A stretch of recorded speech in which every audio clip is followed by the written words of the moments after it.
Hey guys, thanks for joining me for another Dissidia Final Fantasy Opera Omnia video. Today we're going to do an updated character guide on Enna, who just got her BT and she just got her FR Echo in a rework. If you're not familiar with her, she is a light and dark damage dealer, a fairly selfish damage dealer, but she does have a little bit of turn deletion in her kit, which is very cool. She does light and dark damage, so kind of an interesting elemental combination there. Her unique thing is she has an overhead called Omega God, which brings out this big beefy guy on like 3 of her attacks. He can do like triple the stats that she has, so you can put up some really insane damage. But she is a character that you do kind of want to support around that and really focus on beefing her up. I've said this before, I feel like she's kind of similar to Astos, like in the way that you want to treat her in your party. You know, throw a couple of really good supports around her, or like maybe a force charger and an off-turn damage dealer. Let her kind of cook during the BT phase and really blow up a fight, right? Like that's kind of the way you're going to use her. So in this video, we're going to look at her calls, her artifacts, and spheres and kind of see how good she is looking, right? So for her calls, I think her calls are okay, but I don't think they're anything too crazy, right? So the 15, it just does an attack up, light and dark enchant. It rounds your brave damage up to the nearest 1,000. So what you'll notice with Enna, she has a couple things in her kit that will like round damage, which essentially the way you can equate that, it is like extra HP damage because it rounds things up and you just get extra damage, which is kind of cool, right? Now this one rounds the brave damage up, but her BT will round HP damage up, which is kind of nice. And then she puts a debuff down called Probably Divine Punishment, which is just a defense down, and that's going to imperil light and dark. Nothing too crazy. The LD, I think, is why some people think she's interesting, but there's still plenty of calls I would rather use on this. It is an attack up, HP damage up, and overflow stolen up, which HP damage, it is a very good thing. But it is just to the self, so it's only to the character, to the caller, right? So I would prefer if that were on the party. If I'm using a call for like stats, I like it to be party stats, right? She is going to light and dark enchant, once again, just the caller, not the party. The thing that's interesting about it is anytime you do an attack, you have, or take a turn, you have a 20% chance to instantly charge your EX.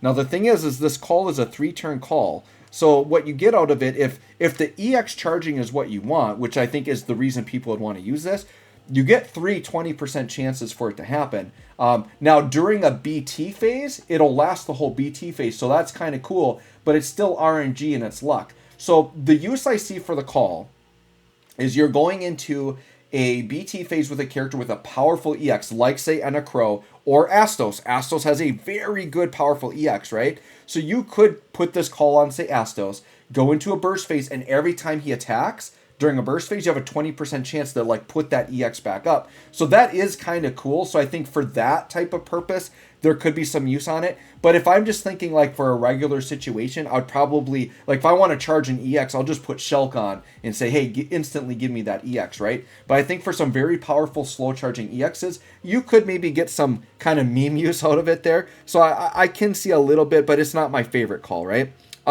Let's go ahead and look at her artifacts and her spheres, right?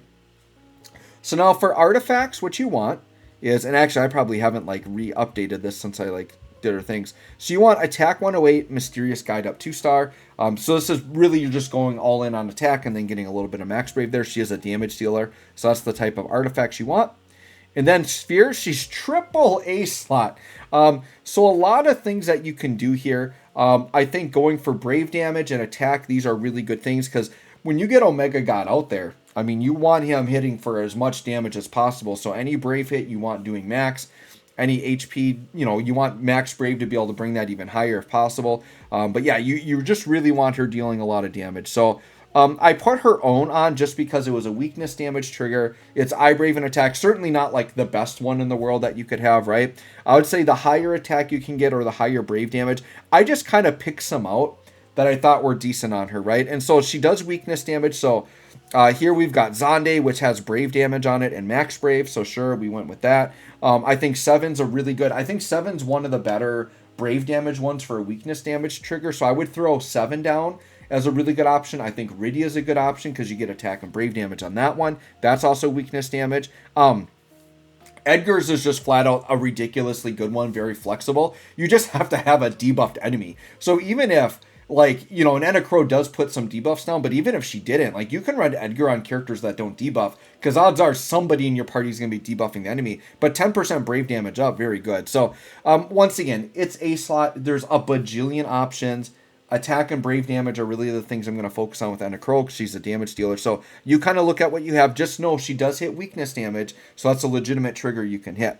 All right, so with that, let's hop in. And what I'm going to do here is we are just going to run into the Astos fight, and I'm just going to like support her like crazy with Aerith and Rosa. I know I could do like, I know Ursula is very commonly used with her because of the brave stuff, but my Ursula doesn't have BT. I kind of want to have full BT effects, kind of go crazy that way. We'll bring in extra Aerith. We can maybe do some extra ramp memeing, sure. We'll do that. Just get, like, what I'm going to do is we're going to show off her skills, but then I'll just, like, ramp really high and we'll get a couple of attacks with her. And what I'm going to do, I don't have her BT greens, okay? I did get Enna Kros BT. I got really lucky. I did plus it, but I have 0 out of 3 dupes into it. I just don't have the materials to do it. I may consider going into it. We'll see. But she does have a max Ultima weapon on, so like her stats and everything are going to be really good. So let's just go ahead and hop in.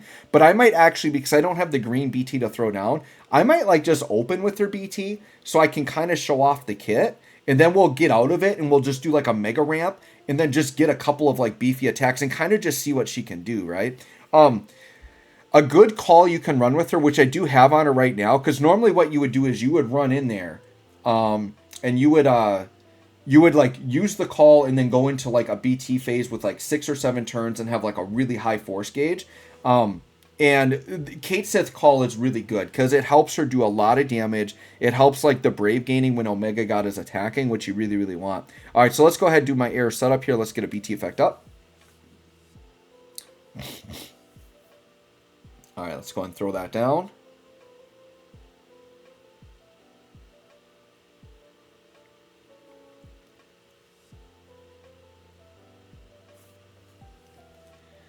Okay, and then we'll just do a little bit of ramping to get started here. And then the other thing with this fight in particular, I think going into a BT phase early is good too, because it will help me, because these enemies, you see, they're like toe-to-toe with me. Like, it's really hard to stay in front of them.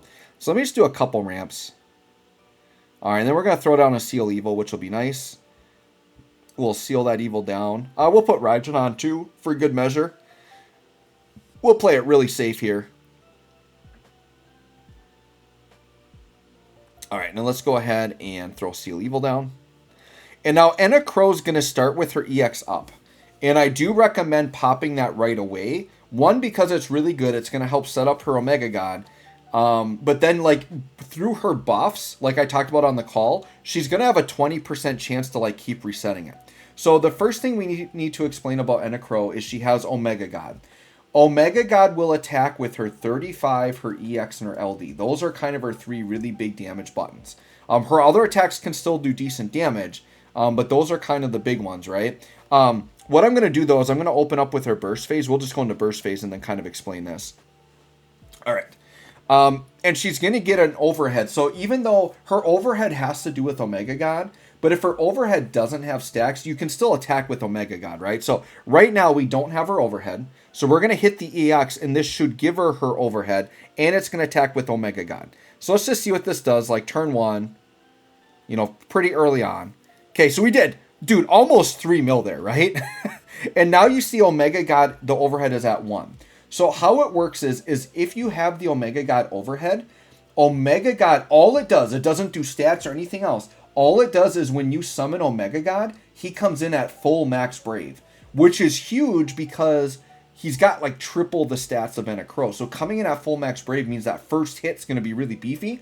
And then Kate Sith will kind of help with like brave gaining and stuff in between to make him like cap out even more. Now what happens is anytime Omega God comes out, you lose a stack of it. So what happens is the EX actually gives you 2 stacks of it, but it actually counts as the first turn, so you only have 1 additional turn of it afterwards, okay?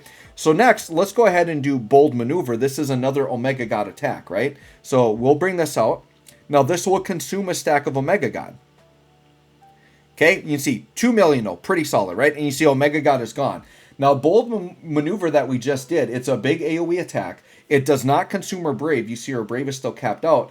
Triples the damage, you know, her Brave and HP damage limit are tripled, which is kind of crazy, but it did consume the stack. So I could still do Bold Maneuver, but he's not going to come in at max Brave, so it might be a little bit less damage there. So then what I could do, and you can see my EX already refreshed.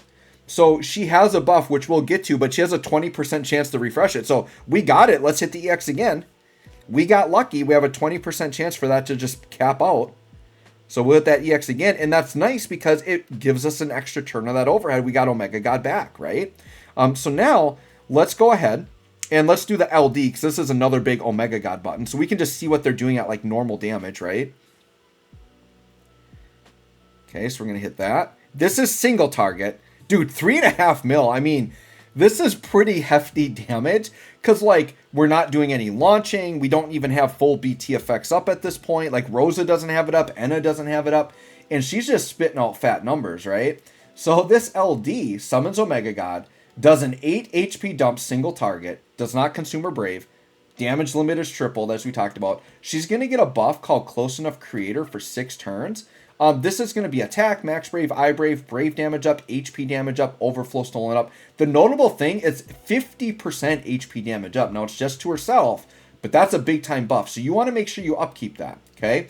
She gets a true holy and dark enchant to herself, 20% brave retain, which is very good, especially with Omega God, because that means that you're going to be retaining 20% of that brave, of that HP damage that you deal.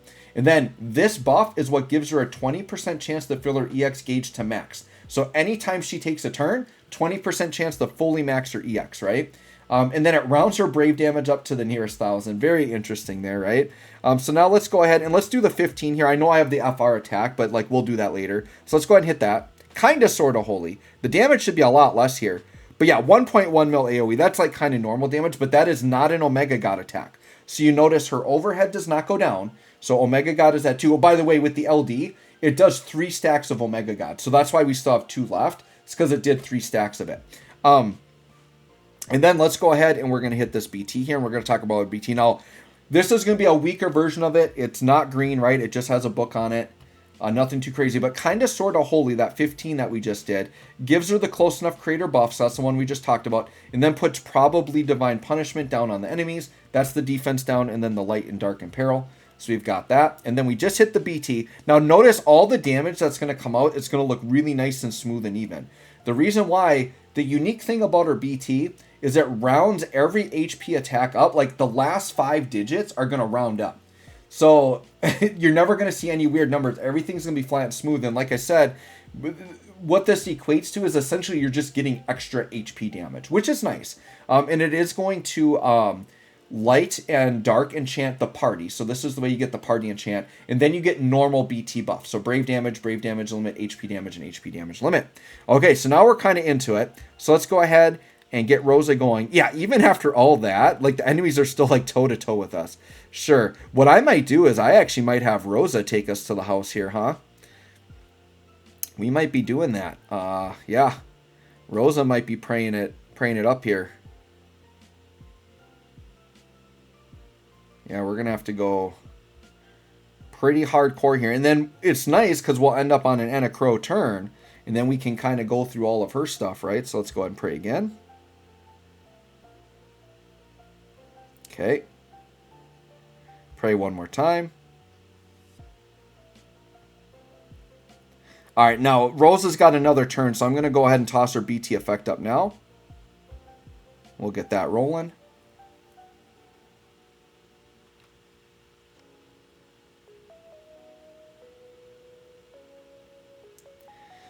Perfect. And we got another Rosa turn, so we'll have to do one more maybe mini wrap. If we're close enough, I should just be able to attack and pass turn. Let's see. Yeah, 90. I'm going to have to ramp again and then pass turn. I'm hoping it doesn't. I'm hoping we can beat the enemies here. Oh, nope, we're at 100. We're good. Oh, but the enemies still might get there. All right. Well, we'll go ahead and hit the LD, and hopefully the enemies don't get to 100. Because we have to deal non-elemental magic damage, and... Oh, shoot, they're at 94. I'm hoping that's, like, going to not go up even more. 95. All right, we're good. We're good. Because Enna Crow's enchanting, so we can't do non-elemental damage. So yeah, let's go ahead. Hit the FR. Pretty close solution, sure. Now, this won't be optimal for ramping. This isn't a good one like for Aerith, but it is a good like attacking force. But you can see all the damage super even there, right? So 2.4 million. Nice and clean and easy. So let's talk about the conditions here. That was a turn deletion, by the way, which if I didn't mention it before, the EX also turn deletes, which is really awesome. The party HP and damage limit goes up 50% with elemental weakness damage, which you're going to have because you're dark and light imperiling and enchanting with the BT. If you do holy damage on turn, you get 20%. If you do dark damage on turn, you get 20%. So if you're enchanted for both, which you will be, you're actually doing both, so that's 40%. And then if your current Brave is greater than or equal to 100% of your max Brave when you attack, it's another 40%. So as long as your Brave is pretty much capped or up there, and you're dealing the elemental damage, it's a pretty free and easy 80%. But you do have to attack to do it. So it's better for characters that are attacking than, say, characters like, we're still going to do it, right? We're going to do this Aerith ramp. And all I'm going to do here is I'm just going to get my gauge as high as I can. And we're going to just pop off some Enna Kros like LDs, EXs, and 35s. And just see what we can do with Omega God. We just want to put up some Omega God numbers. And just see what we can do.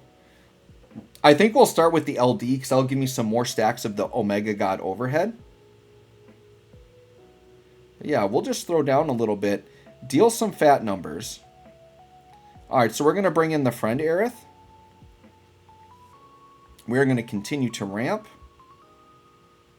I do like this strat of like double Aerith.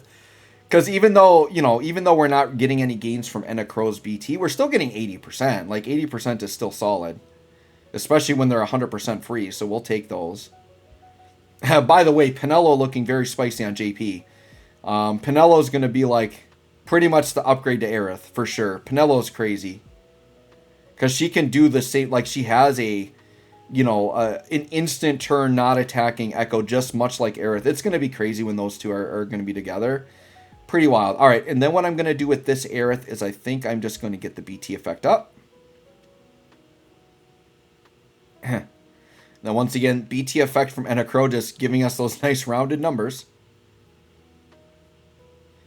Dropping bombs. Yep. See, just super nice clean numbers. We have no 9s at the end. Everything's clean and even here.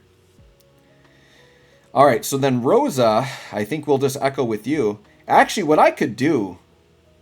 Yeah, I'm just going to echo because, like, I was going to do, like, normal ramps, but they're only going to be 50%. So I figured let's just, like, cycle through, get some attacks... Let Enna Kros kind of do her thing. I mean, she does have the EX, so let's lead with the EX at 640%. This is going to be an Omega God attack. We don't have the overhead, so we're not starting with the max Brave up, but we'll just see what this does. This will leave us with an extra turn of it. So, yeah, let's go ahead, hit the EX. We'll delete their turns. Pop that off. All right, so what, 25 mil AoE? Pretty dang good considering we're not even at max force gauge yet, right? Aerith, we are going to Seal Evil. That's fine.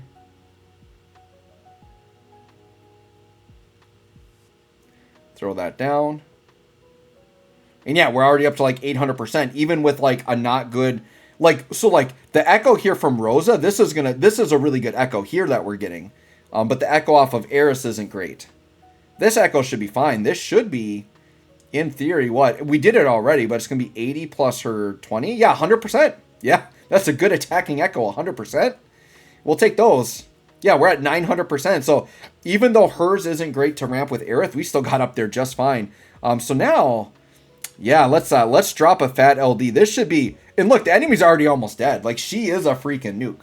Like I said, she is like the next best thing to Astos in terms of that type of damage. Single target here. But yeah, 56 million. We'll take 50. And that's without launching our off turn, right? Pretty good. Aerith, what are we going to do with you? I guess we'll Fury Brand. And then because we're deleting turns, I mean, that helps as well. I don't know. I guess I could try the 35, but I kind of just want to drop another LD down, to be honest. Because these enemies are about to pop. The nice thing with the EX is it's AoE. And I believe the 35 was AoE, right? Yeah, so we'll try, well, I maybe have another enemy on board here, huh? We'll do this. We'll do Luminous Arrow. If it kills the left enemy, then so be it. But if he's alive, we'll maybe try the 35 and see what the AoE looks like. Nope, he's dead. We're going to LD pop this guy out of here. Max gauge. Wait, Holy Blade better not finish it. I don't think it will. No, we're good. All right, Enna should finish it right here. So let's throw down another LD. I mean, I could do the FR Echo, but I think the LD is going to hit harder because this is Omega God. You got to attack with Omega God. All right, let's check it out. Yeah, there you go. 61 mil. Once again, that was without launching. I didn't put Kate Sith Call on. Like, there are definitely ways to optimize it. I don't see why she can't push towards 100 mil like Astos, like somewhat in that range. But yeah, she's a very powerful damage dealer. So anyways, guys, let me know what you think of Enna Crow. I think she's quite strong. Thanks for watching. We'll catch y'all on the next one.